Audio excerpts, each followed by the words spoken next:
Hello guys, welcome back to my channel Renu home kitchen. ఈరోజు అయితే నేను పాలకూర వెల్లుల్లి కారం చేయాలనుకుంటున్నానండి. దీనికోసం పాలకూర ఒక 6 కట్టలు ఇలా తీసుకొని శుభ్రంగా ఒక 3 టైమ్స్ వాష్ చేసుకొని ఇలా చిన్నగా కట్ చేసుకొని ఒక గిన్నెలోకి వేసుకున్నానండి. అయితే మనం 6 కట్టలు తీసుకున్నాం కాబట్టి 6 ఉల్లిపాయలు తీసుకున్నామండి. కట్టకి ఒక ఉల్లిపాయ చొప్పున తీసుకోవాలి. వీటిని కట్ చేసుకొని పెట్టుకుందామండి. ఇప్పుడు కట్ చేసి పెట్టుకున్న ఆనియన్స్ని నేను ఎలాగో ఒక మిక్సీ జార్లోకి ట్రాన్స్ఫర్ చేసుకున్నానండి. కొంచెం పెద్ద ముక్కల్లాగే కట్ చేసుకోండి.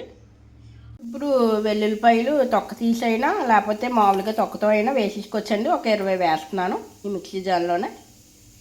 ఇప్పుడు ఇందులోకి 1 స్పూను కారం అయితే వేస్తున్నానండి. మీకు కారం ఎక్కువ కావాలంటే 2 స్పూన్స్ వేసుకోండి. ఇందులోకి 1 స్పూను సాల్ట్ యాడ్ చేసుకోండి.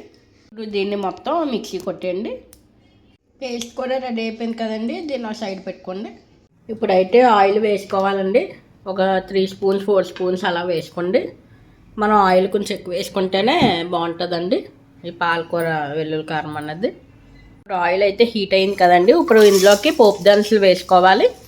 పచ్చిశనగపప్పు, కొంచెం మినప్పప్పు, ఆవాలు, జీలకర్ర, ఎండుమిర్చి, వెల్లుల్లిపాయలు కూడా తొక్క తీసి వేసుకున్నానండి. ఎండుమిర్చి, కరివేపాకు ఇవన్నీ యాడ్ చేసుకోవాలి. ఇవన్నీ యాడ్ చేసుకున్నాక కొంచెం వీటిని ఫ్రై అవనివ్వండి. ఇవి అయితే ఫ్రై అయిపోయాయి కదండి. ఇప్పుడు ఇందులోకి మనం పేస్ట్ రెడీ చేసుకున్నాం కదండి, ఆ పేస్ట్ని వేసుకోండి.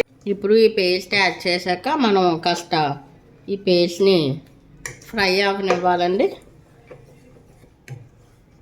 అప్పుడే టేస్ట్ అన్నది బాగుంటుంది.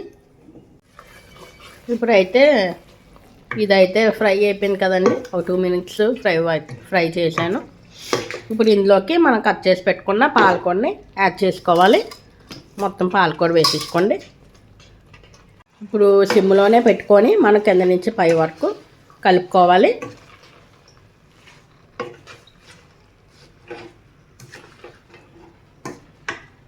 ఇప్పుడైతే కలిపించుకున్నాం కదండి. దీని మీద మూత పెట్టేసి కింద నుంచి పై వరకు కలుపుకుంటూ ఉండాలండి 2 మినిట్స్కి అలాగా. అయితే మూత తీసి చూద్దామండి. చూసారు కదండి, దగ్గర పడింది కదా ఫ్రై అన్నది. ఇప్పుడు ఇందులోకి 1 స్పూన్ జీరా పౌడర్ యాడ్ చేయండి. 1 స్పూన్ ధనియా పౌడరు, పసుపు 1/2 స్పూను.